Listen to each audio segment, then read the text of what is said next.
Olá,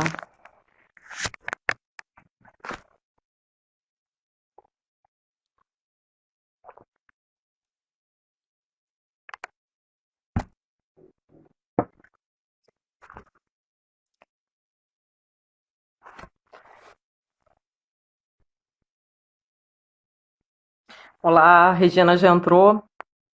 Esperar as pessoas entrarem.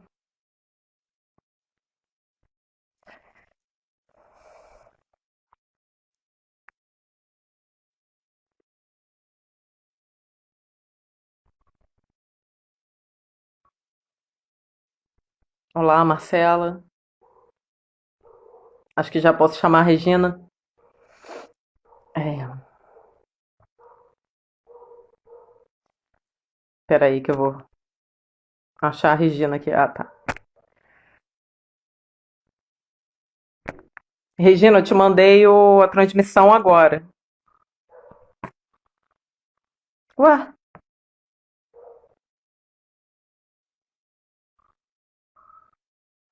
Regina, você recebeu minha transmissão?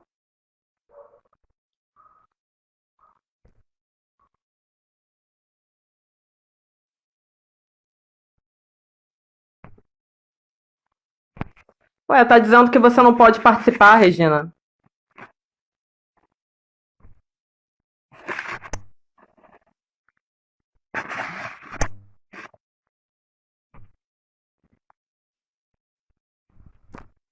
Ué,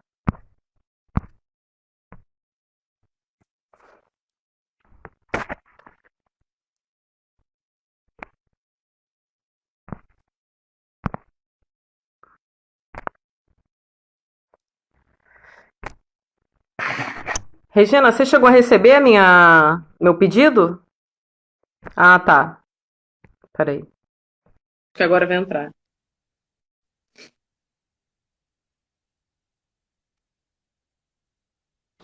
Ah, vai entrar agora. Agora! Regina. Você tá me ouvindo bem? Tô ouvindo. Vocês estão ouvindo, Regina? Aqui tá perfeito. Fala alguma coisa aí. Caramba, o que que eu posso. Carolina, você tá muito bonita! Nossa! Obrigada. Com esse look aí, Nem toda. Só com esse negócio no nossa! cabelo, né? Tá incrível! Bom, deu para Obrigada, testar Regina. o Você também, som? você tá linda. Oi? Deu para testar o som? Deu, tá ótimo. Vamos começar então? Ok, Vou fazer uma breve assim, como a gente costuma fazer aqui, a gente pede para as convidadas se apresentarem, né? ok. Mas vou fazer uma breve apresentação, né? Essa nossa nova live, né, do grupo Filósofas na Rede. Minha cabeça tá tão cheia essa semana que eu tô até esquecendo o nome do grupo. O nosso tema de hoje é sobre sobre história, né? Mulheres na história das ciências no Brasil. Só que eu conversei com a Regina e a gente resolveu fazer um recorte nas mulheres do Museu Nacional e falar um pouco sobre a história do Museu Nacional, já que a Regina trabalha com história das instituições científicas, com história das ciências e história das mulheres no Brasil e no museu, né? A Regina, eu sou suspeita para falar da Regina, porque se eu for falar, eu vou falar muito bem. Eu quero ser mais parcial, porque a Regina foi uma das pesquisadoras, das historiadoras mais especiais que eu conheci na minha trajetória acadêmica. Foi minha orientadora no HCTE. Eu devo a minha tese à Regina, que se não fosse a Regina, eu não teria conseguido dar conta da minha tese e dado continuidade. Ela é uma pessoa muito especial para mim. O Bom, trabalho da Regina é maravilhoso, não só o trabalho acadêmico, como o trabalho como pessoa e como militante também, né? A Regina criou um coletivo no HCTE, que era o coletivo de mulheres do HCTE, e que agora é o coletivo de bruxas do HCTE, né? Que nós também tive um grande prazer, foi muito especial participar, né?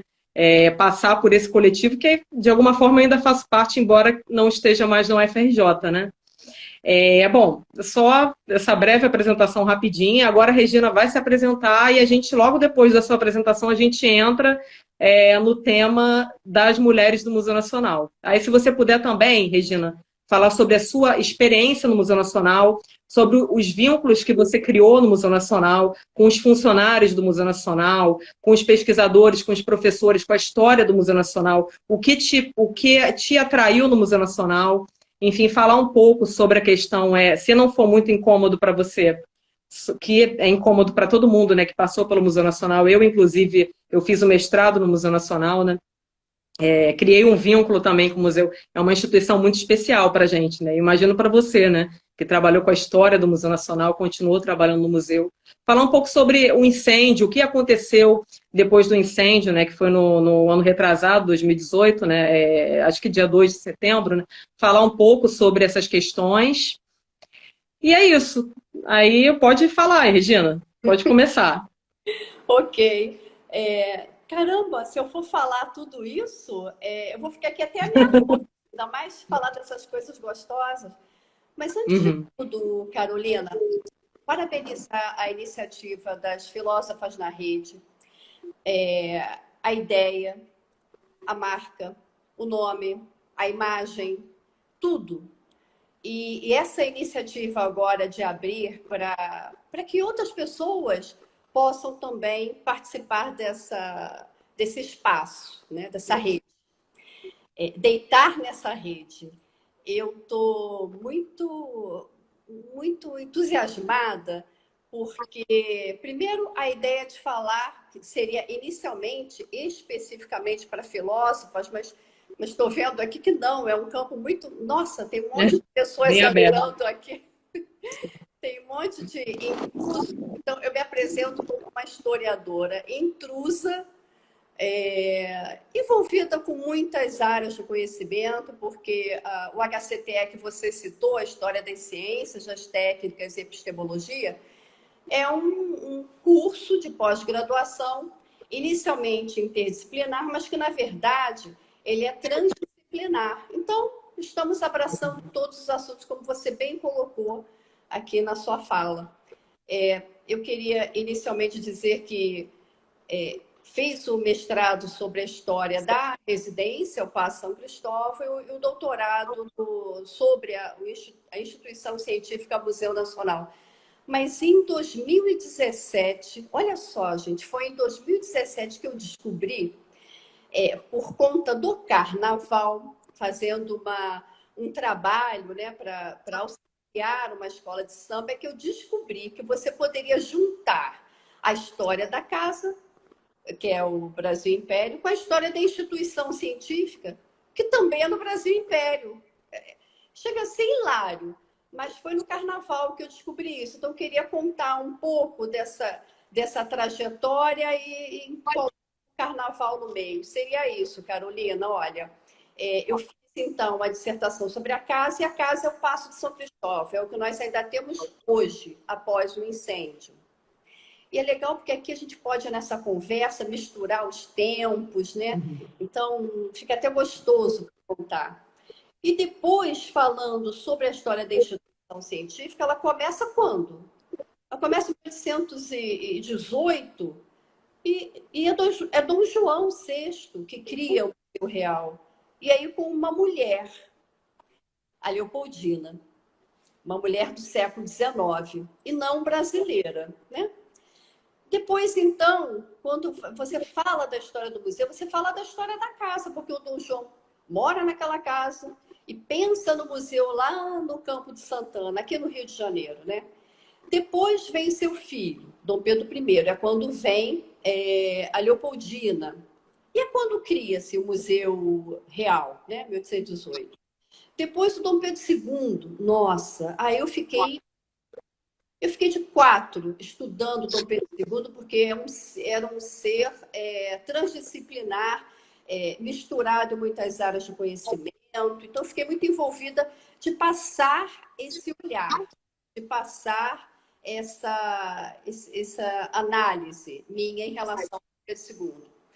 Mas quando chega a virada da monarquia para a república, quer dizer, entra já o século, digamos assim, o século XX, continuam outras histórias e eu vou me debruçando também, mas aí já não estava mais no doutorado. E quando chega em 2017, que nós estávamos no auge, na véspera do centenário do Museu Nacional, que foi no ano seguinte, 2018, ali é que eu descobri que eu poderia contar essas duas histórias misturadas. Misturadas. De que maneira? Falando das áreas de conhecimento. Aí, adivinha quem é que começa as áreas de conhecimento? A Leopoldina. Essa mulher que vai falar sobre botânica, mineralogia. E depois, eu estudei tanto Dom Pedro II, mas sempre eu esbarrava na esposa dele, a imperatriz Teresa Cristina. Não só com a área da arqueologia, mas com toda uma sensibilidade com as artes. Nossa, eu falo e me lembro dos Jardins das Princesas, com pedaços de louça ali coladas nas paredes. Aguardem um pouco, que vocês vão ver o palácio de novo, né? A partir de no bicentenário, né, da independência, 2022, vamos ter muitas surpresas. Mesmo com essa questão da pandemia, mesmo com isso, o Museu Nacional não parou. Mas vamos falar de mulheres, porque tem tudo a ver com a nossa conversa aqui na rede. Como é que eu estudando a casa, num determinado momento, depois eu estudo o Dom Pedro II, aí eu vou esbarrar na Leopoldina, com a história da casa, e com o Dom Pedro II, com a esposa do Dom Pedro II, na história do Museu Nacional. Então, são mulheres que marcaram o século XIX, mas que não têm essa repercussão. Então, aí entra o papel da história, o papel da análise histórica com análises atuais também, seria o que eu chamo da história das ciências, falar dessas ciências, no plural mesmo, com essas mulheres e pensando no século XIX. Quando aconteceu o incêndio, aí como nós estávamos antes do incêndio, nos eventos anuais do aniversário do museu, fazíamos então visitas guiadas ou visitas mediadas, né, com conversas, com participação, né, do público sobre a casa, Paço de São Cristóvão. E ali, inevitavelmente, vinham as questões sobre as mulheres daquela casa no século XIX. Inevitavelmente, a Leopoldina e a Teresa Cristina. Por quê? Porque a Princesa Isabel, ela já tem a sua fama histórica, ok? E a Leopoldina, naquela época, 2015, 2016, 2017, não tinha tanto essas informações sobre ela.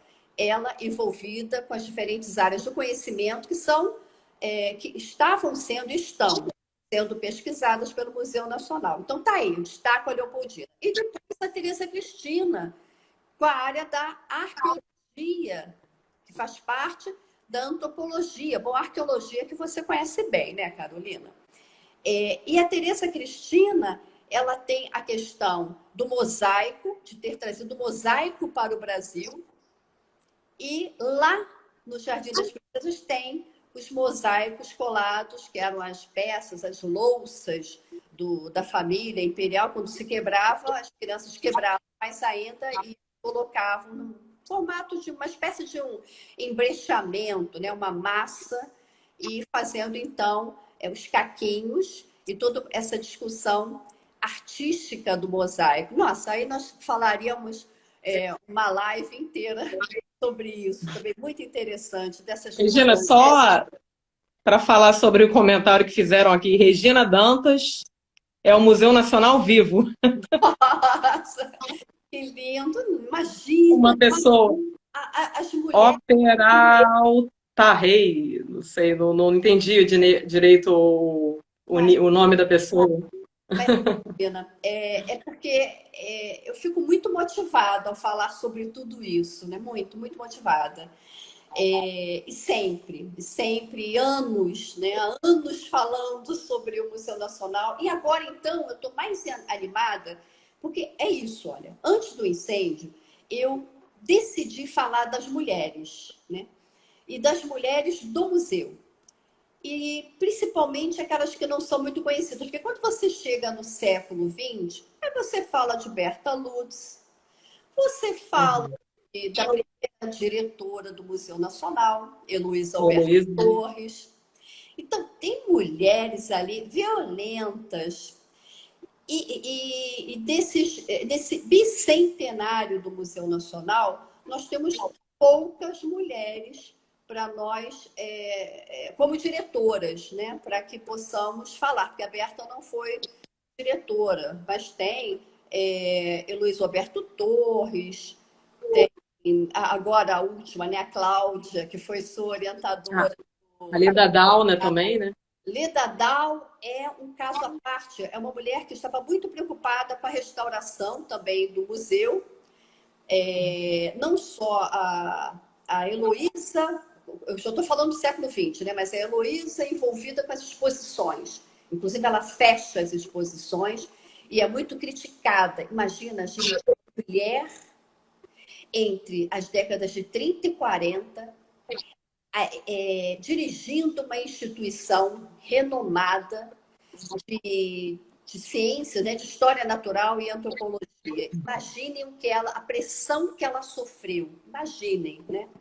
Aí Luiz Roberto Torres. A Leda Dal, quando ela vem, década já de 80, ela já pensa em como fortalecer aquele palácio. Aí transfere a biblioteca, mil coisas. Tem a Janira Costa, eu peguei essa época, a década de 90.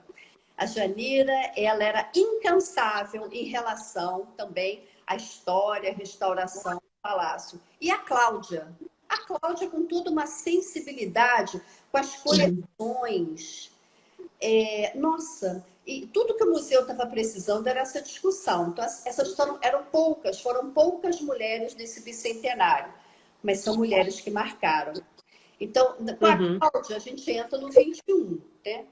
Mas eu voltei ao 19 com a Leopoldina e com a Tereza Cristina, porque quando nós fomos fazer o aniversário do museu, que você até participou, Carolina, Uhum. e nós estávamos fazendo as visitas, né, na residência, mostrando, e as pessoas olhavam a sala onde tinha dinossauros, e eu falava, era o salão de baile.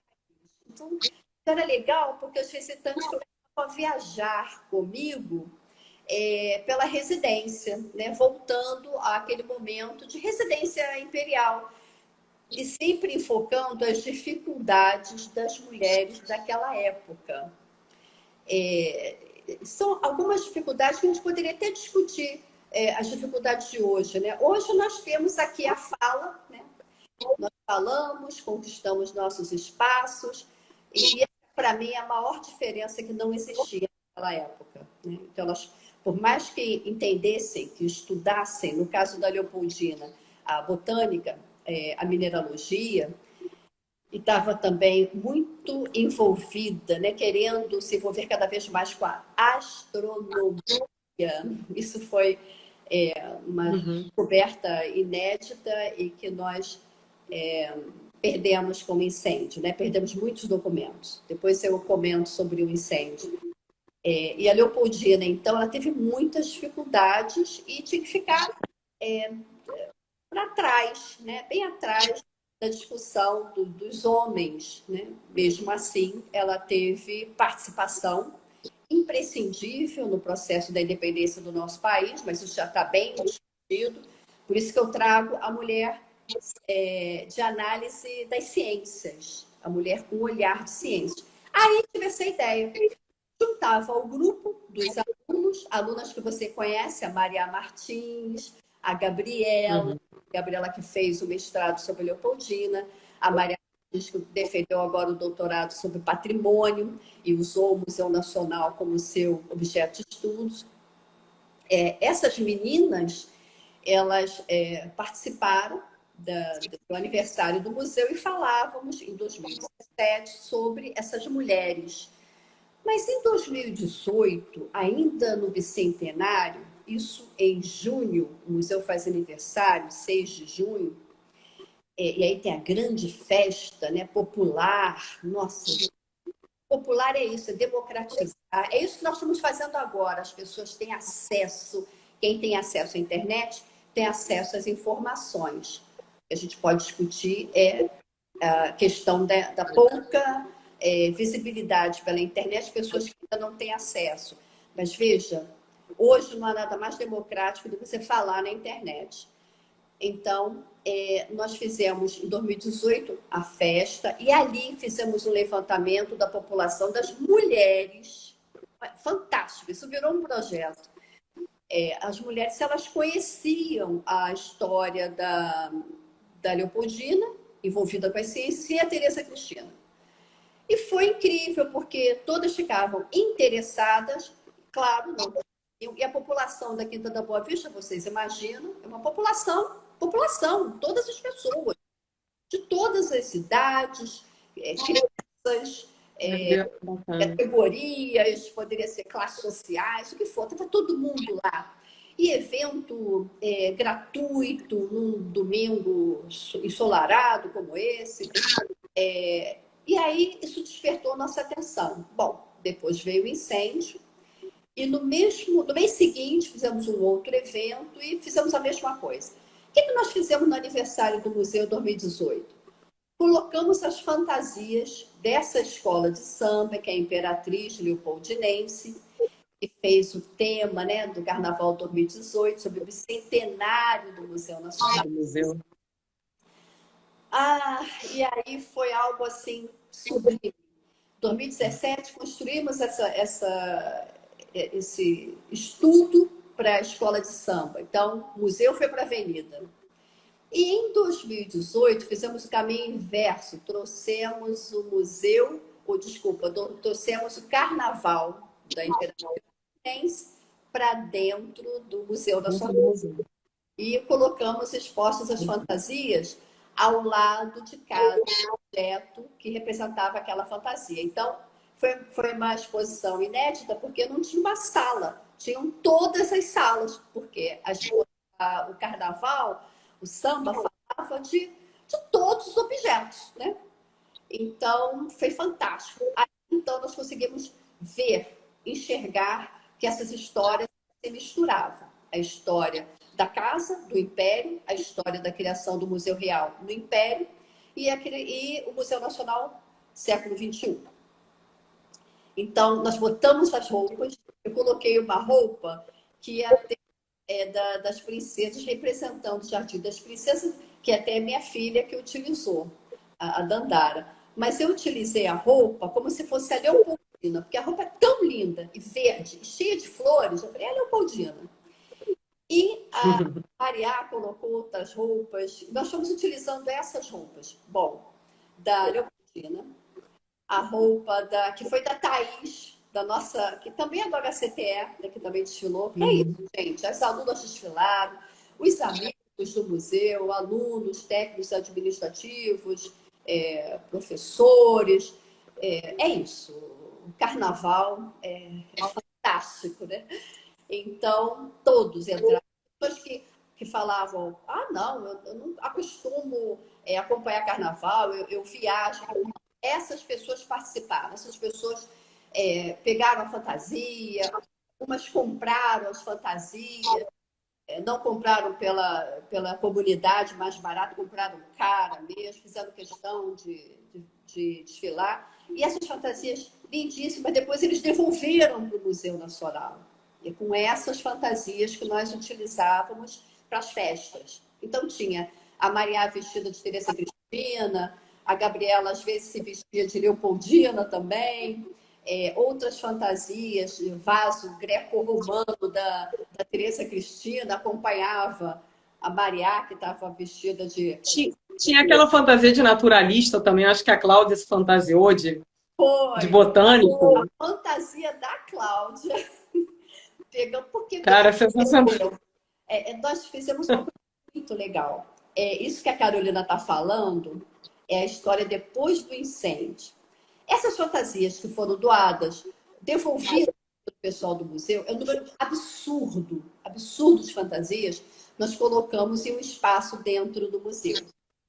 Com o incêndio, nós perdemos tudo, tudo. Coleções, os documentos, as fantasias, né? Tudo. Então, foi aquele momento, nós falar daquilo que não temos mais, e aí alguém comentou comigo, poxa, se tivéssemos algumas fantasias, você não tem nenhuma, porque vamos fazer o evento na semana que vem. E aí foi quando surgiu a fantasia da minha filha, que não estava no museu, a fantasia da Thaís, da Tereza Cristina, que estava na casa dela, essa da Cláudia, de naturalista. E aí eu convidei uma pessoa que participou de projetos de extensão no Museu Nacional, que é a Janaína, uma mulher articuladíssima, incansável, uma característica maravilhosa, uma mulher negra. Então, ela era a primeira naturalista negra do Museu Nacional. Nós não tínhamos nenhum momento, nenhum registro de uma mulher negra naturalista. Mas ali, é claro que existiu, óbvio que existiu, claro que ninguém iria fazer esse registro. E se fizesse, já teriam destruído, né? Mas antes que consigamos encontrar alguma coisa no arquivo histórico da biblioteca, não, do Arquivo Nacional, o que for que não encontramos, mas vai que alguém encontre, para nós existiu. E existiu no aniversário, nas festas do museu, no segundo semestre de 2018. Então, gente, nós éramos mulheres empoderadas. Por quê? Porque nós estávamos com aquelas roupas, dando voz àquelas mulheres, passando as informações para a população. E as mulheres estavam perguntando tudo, tudo. E aí eu perguntava assim, mas você faz o quê? Né? Porque são alunas, a maioria, 60% respondiam, eu sou dona de casa. Gente, um interesse tão forte, isso nos motivou a criar um projeto, falar sobre as mulheres do século XIX. E aí, então, nós falamos da Leopoldina, da Tereza Cristina, e o que a Carolina colocou ali, a naturalista mulher. Então, como a roupa, a fantasia era da Cláudia, que era de botânica, não, da zoologia, ela era uma naturalista zoóloga, então a Janaína, ela misturava, ela falava também da botânica. Olha, mas chegava a ser hilário, porque foi tão gostoso. Que atividade gostosa. Nós estamos fazendo isso. Nós estamos aproveitando, falando das mulheres do Museu Nacional, dando destaque ao século XIX. Bom, aí, isso nós estamos no incêndio. E já falei para vocês, né, para todas vocês, das perdas. Mas depois do 18, do segundo semestre, continuei dando a minha disciplina, a História da Ciência do Brasil, porque eu sei que existe uma curiosidade muito grande e ao longo de 2018 nós não conseguíamos falar sobre isso, nós estávamos com pressa. Nós tínhamos uma pressa de fazer a parte da escavação, o resgate dos objetos que existiam no palácio. Então, nós não queríamos falar sobre isso. Então, agora, 2020, essa pandemia, essa quarentena aqui, maravilhosa que nós estamos tendo aqui nesse momento, nossa, tem tudo a ver conversar isso com vocês, talvez pela primeira vez, dessa maneira tão organizada, assim, na minha cabeça. Nós, em 2018, segundo semestre, dando a disciplina, os alunos perguntavam tudo, porque eu trabalho com as imagens, então, mostrando as imagens, e o verbo eu me atrapalhava, né? Com o que existe, com o que já existiu, existia. Eu misturava tudo, mas todos entenderam, né? Que todos os objetos, que eu estudei, que eu continuo estudando, mas que o importante dizer é que eles não existem mais. Os documentos, eles não existem mais, mas os pesquisadores estão enviando os documentos digitalizados. Legal. Uhum. Os objetos são os objetos da Leopoldina. Vou dar um exemplo. Um detalhe muito importante é que com a Leopoldina a gente lembra de tanta coisa. Algumas áreas do conhecimento, os acervos não foram perdidos, que é o vertebrados e a botânica, que são os dois prédios. Lá embaixo. Exato, estão lá. Você conhece bem a Quinta da Boa Vista, estão no Horto Botânico. Então, como é que sobreviveu? Como é que o museu hoje está vivo? Nós estamos todos apertadinhos lá embaixo. Agora, a atual diretoria conseguiu um espaço que é do outro lado daqui, que vai ser um novo campus, que estão agora, até semana que vem, acredito, escolhendo um nome, no qual, em primeira mão, falo aqui que a proposta, o diretor atual, Alexander Kellner, está propondo a criação, propostas, né, de nomes para o campus. Então, eu estou propondo campus para falar de mulher, um nome de mulher, sabe? Que ótimo. Propondo campus Leopoldina. Por quê? Estou falando da Leopoldina, estou pensando nela. E mais do que isso, é ela que força o nosso pensamento com o bicentenário. É ela que fez um forte lobby com o Dom João para criar o Museu Nacional, o Museu Real. Por isso, bicentenário. É ela que atuava, fortaleceu as áreas de mineralogia, que é a atual geologia, e a botânica. Então, voltando, como a botânica não perdeu seu acervo com o incêndio, o acervo da família real, família imperial também, está guardado na botânica, ou seja, o acervo da Leopoldina está guardado na botânica, que são algumas poucas essicatas, plantas desidratadas. E o acervo de mineralogia dela, eu ainda não sei responder. Né? Mas voltando para a escavação, esse acervo da Leopoldina, então, da botânica tá salvo, mas os do Pedro II, alguns sim, como a Torá ficou na restauração da biblioteca, as essicatas dele também estão na botânica, mas todo o restante, o que eu trabalho, foi perdido. Então, o museu foi pela Cláudia, a Cláudia coordenou um grupo de resgate, dividiu parte, e eu fiquei um pequeno pedaço, que é o Torreão Sul, para fazer a escavação. Então, nós fizemos isso ao longo de 2019. Eles continuaram em 2020.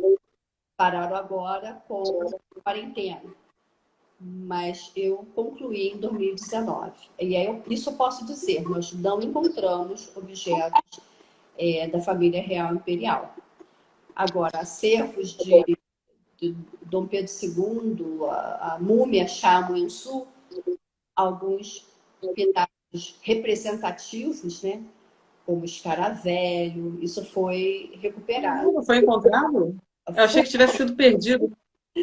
O escaravelho. O Brancalhão ele estava se debruçando, né, no estudo dela, fazendo várias, acho que, pesquisas. Eu achei que tivesse perdido tudo da parte do Egito. Não, o Egito é algo assim, é fantástico, viu? Fica faltando palavra para eu dizer, uma coisa que não é revolucionário, é até místico, é além de tudo. Porque o Egito, o acervo do Egito do Museu Nacional continua sendo o maior da América Latina, sabe? Mesmo depois do incêndio? Mesmo depois do incêndio. Por quê? Porque são muitos objetos, o que nós perdemos mais é plumária, né? Mas são muitos materiais de pedra, sabe? Aham. Materiais que sobreviveram ao incêndio, Costela. algumas imagens. Eu não entendo de Egito, né? Eu sofri com o Egito, com as múmias do Dom Pedro I, mas com essa Chá, com a Chá, a Monsul, por conta do Dom Pedro II. Mas quando eu soube que foi encontrado o escaravelho, que o Brancaleon, ele havia levado para fazer um exame, né? Levou a múmia com o sarcófago e tudo, porque era Aquela tomografia, né? que estava lacrada, né? E, na verdade, o incêndio tem mostrado muitas coisas para a gente, veio do pós-incêndio. Então, a Chá está ali representada. E o acervo do Egito, sim, muito. O acervo real imperial, eu destacaria dizendo que não tem objetos, mas aí tudo bem, você pode dizer, mas tem a Chá, tem esses caravéis e outros objetos de cerâmica da arqueologia, alguns objetos pertenceram ao Dom Pedro II, mas na sala do diretor, isso foi criado no século XX, o espaço que era os aposentos dos imperadores, foi transformado no gabinete do diretor. E esse espaço estava sendo, ao longo dos anos, concentrado com os objetos da família real imperial, principalmente da família imperial, e principalmente objetos do Dom Pedro II que são ligados às ciências. E aí a gente não sai da história das ciências do Brasil, né? Que são as diferentes áreas. E esses objetos, eu tinha uma espécie de um catálogo, era o que eu pesquisava. Eu ajudei a arrumar a sala, junto com o grupo do Laboratório Central, os pesquisadores, nossa, nobres pesquisadores incansáveis do Museu Nacional.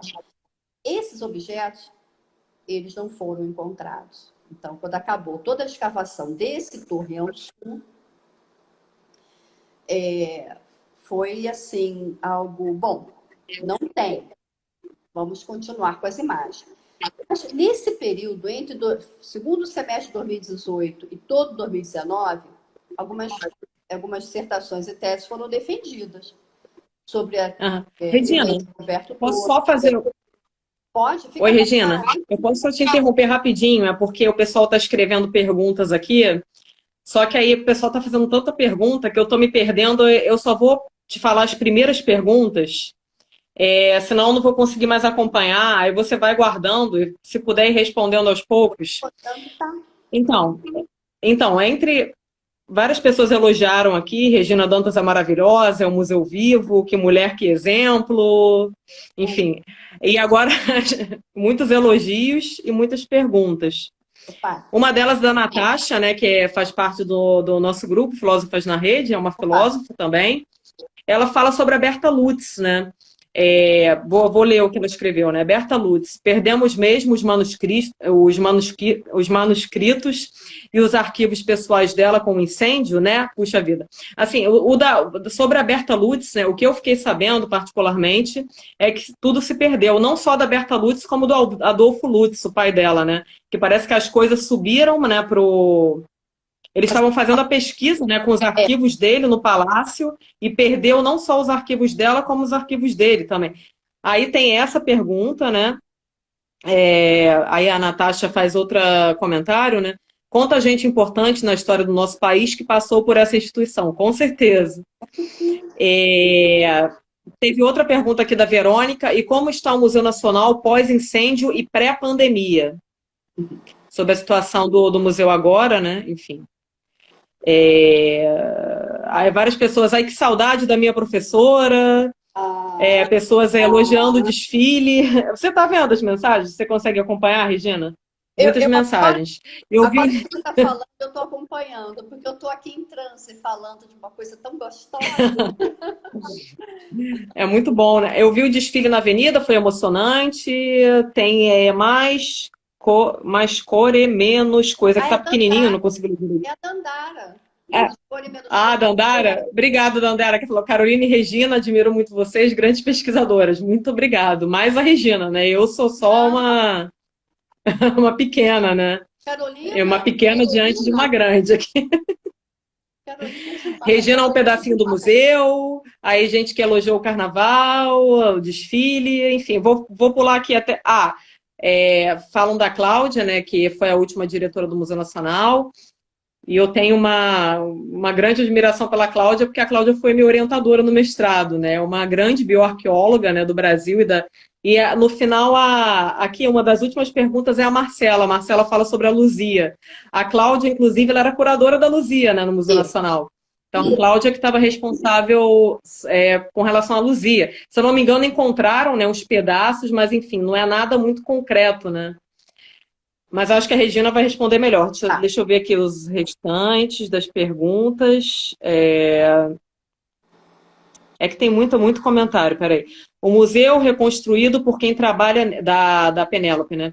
O museu foi reconstruído por quem trabalha nele. Obrigada, professora. Esse trabalho de reconstrução está tendo algum financiamento público? Aí está perguntando sobre financiamento. Aí a Marcela pergunta sobre a Luzia. Aí, elogios. Linda Regina, a gente sente o amor pelo museu na voz dela. Exemplo de pesquisadora. Bem, enfim. Então, são essas perguntas. Eu não sei se você gravou tudo, Regina. Fala um pouco, se você puder falar um pouco sobre. É que eu passei pelo século XX correndo e citei a Berta, dizendo que a Berta é um marco, né? Mas a Berta, a gente foi a primeira servidora pública, foi a primeira secretária do museu. A Berta entrou no período, ela ajudou muito, atuou muito com a Heloísa Alberto Torres, fortaleceu a direção da Heloísa, porque percebeu a pressão que a Heloísa estava sentindo. Mas em termos de documentos, gente, nós temos a seção de memória e arquivo, que tinha mais de 700 metros de documento. E ali tinham também, por que seção de memória? Por que não só arquivo? Porque já ainda no final do século XX, nós já tínhamos recebido objetos da Berta, objetos, vestidos, objetos pessoais dela, Pessoais, né? máquina de escrever. Gente, olha, é uma loucura. E falando, essas imagens vêm da cabeça. Todo esse material nós perdemos. Temos filmes sobre esses materiais, temos fotografias, tudo bem, mas perdemos. Temos materiais, tem um material que eu ainda não sei, eu não sabia, ainda bem que ninguém. Bom, ninguém perguntou, mas eu vou dizer que é sobre a linguística, sabe? O acervo Curtin Mandaju, eu estou curiosa para saber. Vejam, eu mesma não sei o que estava, porque a gente vai descobrindo assim, cadê a Torá do Pedro II? Ai, perdemos. Não, estava na restauração, então ainda não sabemos de alguns objetos que deveriam estar no palácio e não estavam emprestados, né? Nós estamos fazendo esse levantamento. Bom, sobre a Berta, que eu queria colocar mais, foi uma pessoa, um marco do museu, tinha um arquivo específico, documental, sobre né, na seção de memória e arquivo, e é isso que eu queria deixar claro, que tudo isso foi perdido. Então, daí a importância dos pesquisadores, independente da sua área, né? Esses pesquisadores estão revendo isso tudo. Tem outros assuntos que vocês abordaram aí, que a Carolina abordou, mas vai entrar nessa fase do pós-incêndio, que eu estou doida para colocar até chegar à situação atual. Depois, então, do incêndio... estão perguntando aqui, o acervo foram salvos? Alguém perguntou. As películas do Curso de Ana Mandaju. Pacheco. Isso, pois é. A Ana, pois é esse material que alguns pesquisadores... eu tenho que falar com a Marília, que é a pessoa que é responsável por esse acervo, Marília Facó, para ter uma resposta mais concreta. Isso era uma curiosidade minha, o que aconteceu em termos das chapas de vidro, mas também, Ana, que perguntou, sobre que a Marília Facó da linguística. sobre as gravações. As gravações estavam lá? Ok? Isso que eu queria... Então, eu não sei te responder isso agora, tá? Depois, então, né, que todo esse material foi perdido, eu vou voltar para o 2019, que todo esse Aham. material foi perdido. Então, a ideia era, ao longo de 2019, fazer um levantamento. Olha, aí entrou a Cláudia. A Cláudia foi fundamental para isso. Ela foi incansável, ela como arqueóloga e a paleontóloga Luciana. A Luciana. Elas foram incansáveis. Então, elas começaram isso. E ali, E a Luciana que tem aquele projeto Meninas na Consciência, né? Do nossa, museu. puxa vida. Então, que eu ia falar depois, mas olha, esse projeto delas também é exatamente esse momento aqui que nós estamos falando. São mulheres nas ciências. E fortalecendo as meninas, mostrando que as meninas podem estudar o que elas quiserem, né? Já foi tempo de mostrar o que as ciências exatas, ou ciências duras, ou ciências moles, são para A ou B, um tipo de mulher, ou para homens, só para homens. Né? Isso não existe mais. E esse projeto delas é também do Departamento de Geologia e Paleontologia, são duas Lucianas. Luciana Carvalho, Luciana... Eu não me lembro. Luciana E ela Lima, né? O Não, sobrenome dela. elas construíram esse projeto e é um sucesso. Eu acho que elas nem esperavam que fosse esse sucesso tanto, assim, de tantas É edições. muito bacana, né? Eu parei na sexta edição, porque aí depois veio o incêndio, enfim. Mas é fantástico você fazer essa pontuação, porque eu ia colocá-la no final como uma questão das mulheres, né? O quanto o museu está envolvido nisso, né? Quanto nós comemoramos também em 2018, no aniversário do museu, uma discussão sobre mulheres, na qual a Jaqueline Leta, da UFRJ, que fala sobre as mulheres nas universidades, as mulheres, fala da autonomia salarial, mas que, mesmo assim, os altos cargos que têm compensação salarial, as mulheres não têm acesso. Uhum. Aliás, é sobre essa dificuldade que foi criada a coletiva de mulheres do HCT. Mulheres. Você falou bem. Pois é, tanta coisa, eu quero aproveitar o tempo e falar tudo, mas já estou aqui lendo também, tá? Então, a Cláudia, ela criou um grupo e começou a escavar, explicando o que tinha que fazer. O Henrique entrou. O Henrique é um aluno da graduação que fez o TCC sobre essa sala do gabinete do diretor, e ele perguntava, é um gabinete de diretor ou eram os aposentos de Dom Pedro II? E ele vai e mostra. E ele, com a turma dele, foi a única turma que teve acesso a essa sala, porque existia a proposta, né, de abrir para exposição, mas ele insistiu tanto em aula e conseguiu. E depois ele nos brindou com um TCC sobre a visita a essa sala. Nossa, o Henrique foi fantástico. O menino, um TCC, gente, foi incrível. Nossa, entrou tentando alunos, orientando de mestrado, doutorado. Gente, por favor, loucura, muita coisa.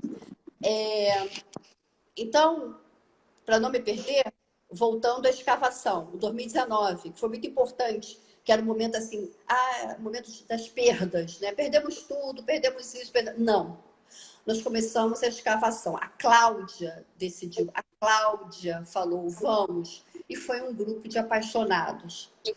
Um grupo pequeno, um grupo de muitos técnicos administrativos. Isso também é interessante, esse perfil. E eles, então, a Cláudia é professora, e eles, então, conseguiram descobrir um monte de objetos. Eu ali no meio, procurando os objetos do Dom Pedro II, na sala do atual diretor. Olá.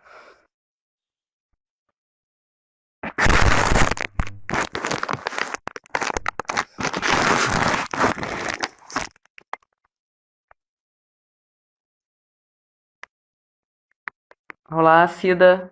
Esperar o pessoal entrar. Tomara que todo mundo entre de novo, né? Valeu, pessoal. Cadê a Regina aqui?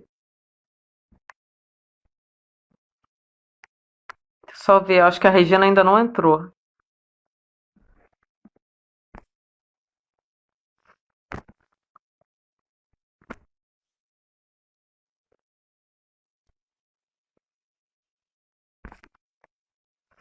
São muitas questões, muitas questões. A Regina entrou, peraí. Ah, tá aqui. A Regina já vai entrar. Já mandei aqui a solicitação. Oi, Regina. Novamente estamos de volta. O pessoal já está entrando de volta. Aproveitando essa interrupção para falar das perguntas que eu gravei, porque é muita pergunta. A Roberta Damasceno, Roberta, se você puder escrever sua pergunta de novo, que eu tinha colocado, mas como teve que interromper, que eu ia ler agora, né, nessa segunda rodada de pergunta. Eu acho que a Roberta fez alguma pergunta sobre. Eu até esqueci. Você podia escrever sua pergunta de novo, Roberta? Era alguma coisa sobre o museu pós-pandemia. E a minha pergunta específica também, Regina, é sobre as suas expectativas com relação, né, à recuperação, quer dizer, não a recuperação, que a gente sabe que muito acervo foi perdido e são acervos que são irrecuperáveis, né? Mas eu digo na expectativa de construção de novos acervos, né? Por exemplo, a gente vai conseguir um novo acervo de África, um novo acervo de etnografia que a gente tinha. A gente vai conseguir. Será que a gente vai conseguir recuperar aquela biblioteca, a Francisca Keller, de antropologia, que era, acho que a melhor da América Latina, né? Que foi tudo perdido. Será que a gente vai conseguir recuperar? Que a gente, quer dizer, recuperar não dá, né? Mas reconstruir, construir um novo acervo. Você tem esperanças com relação a isso? Ok. Em relação a Francisca Keller, o que eu tenho escutado muito no museu, principalmente pela Paula Mello, que é a coordenadora do Sistema de Bibliotecas, né, o CIB, Sistema de Bibliotecas da UFRJ, falando que as doações, até de fora do país, de livros que existiam na Biblioteca Francisca Keller, chegaram. Então, surpresa, né? Uma surpresa para as expectativas. Não, só notícias boas, tá? Outra coisa que é muito interessante que eu me incluo, como você perguntou da minha expectativa, eu me incluo nessa expectativa, que é o seguinte: que reconstrução é essa que o museu quer? Que reconstrução é essa que a população também espera, né? As expectativas das pessoas.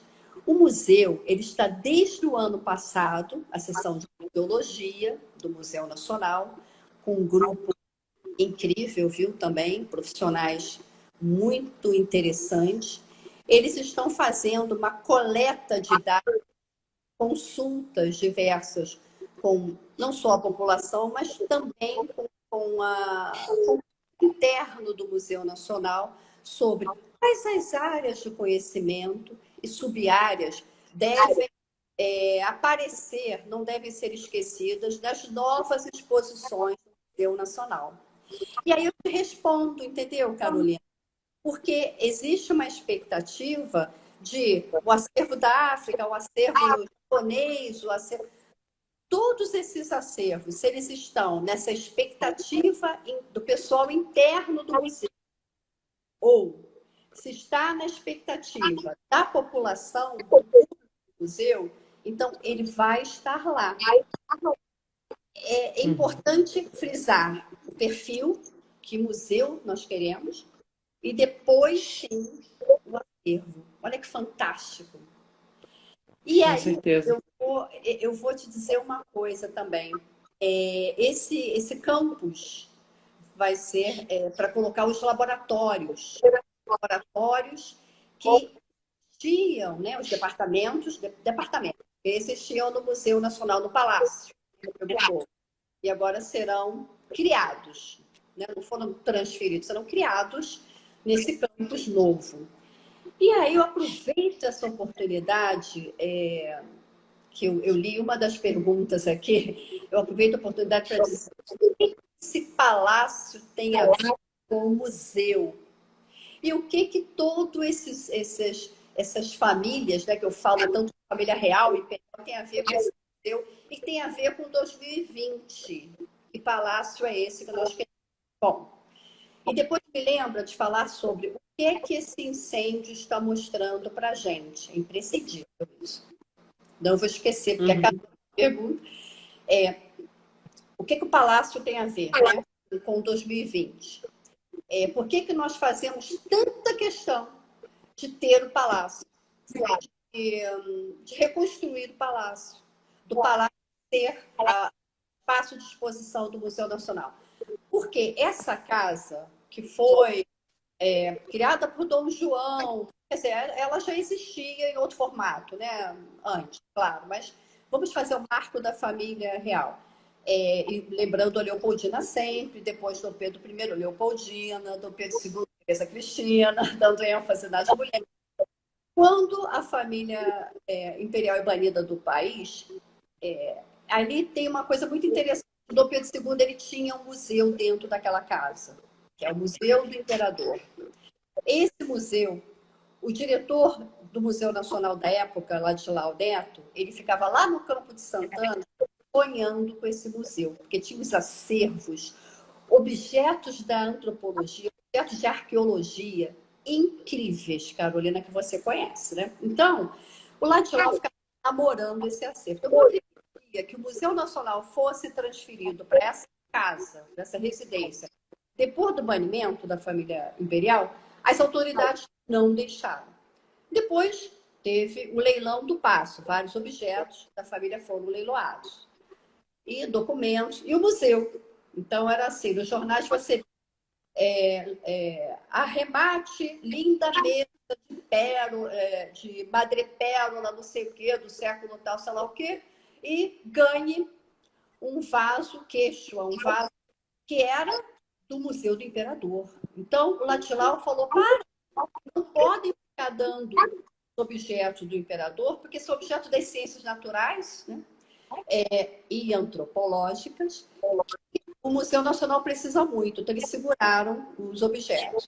E o Ladislau pediu, depois do leilão do paço, que fosse construída uma rede férrea, né, para transportar esse museu do Dom Pedro II, que estava lá no Campo de Santana, no Paço de São Cristóvão,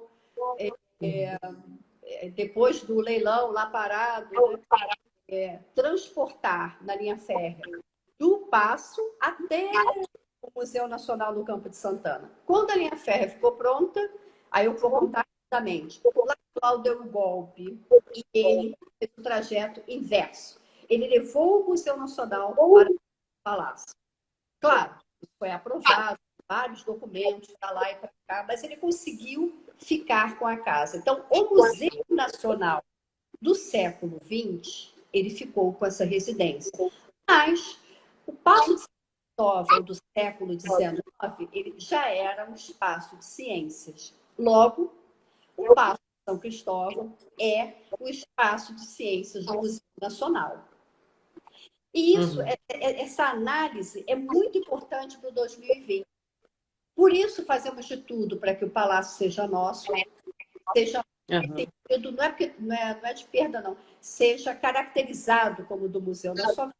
Temos a esperança que em 2022 ele seja já aberto ao público, né? Com apoio financeiros, etc. É a nossa expectativa. O que você me perguntou, né? O que eu respondo à museologia? Tem que ter a história da casa. Tem que ter essa relação Porque não pode ser um museu só, museu do século XIX, XX, XXI, dentro da casa que tanto fortaleceu a instituição, né? Aí eu já vou emendar com algo que eu pedi para você me lembrar, que é essa questão da residência. Espera aí, só um minutinho, me ajeitar aqui. Nossa, é muita pergunta. Tem muita pergunta. E aí, Regina, deixa eu só fazer aqui a da Roberta, senão eu vou esquecer novamente de passar por aqui, porque tá para cima, eu ia ler a dela, só que já a galera fez um monte de pergunta aqui. A Roberta, que era a pergunta do outro vídeo, né, anterior, ela diz aqui: vendo a Regina falar sobre como ela vê o lugar das pesquisas do museu diante do investimento em pesquisa,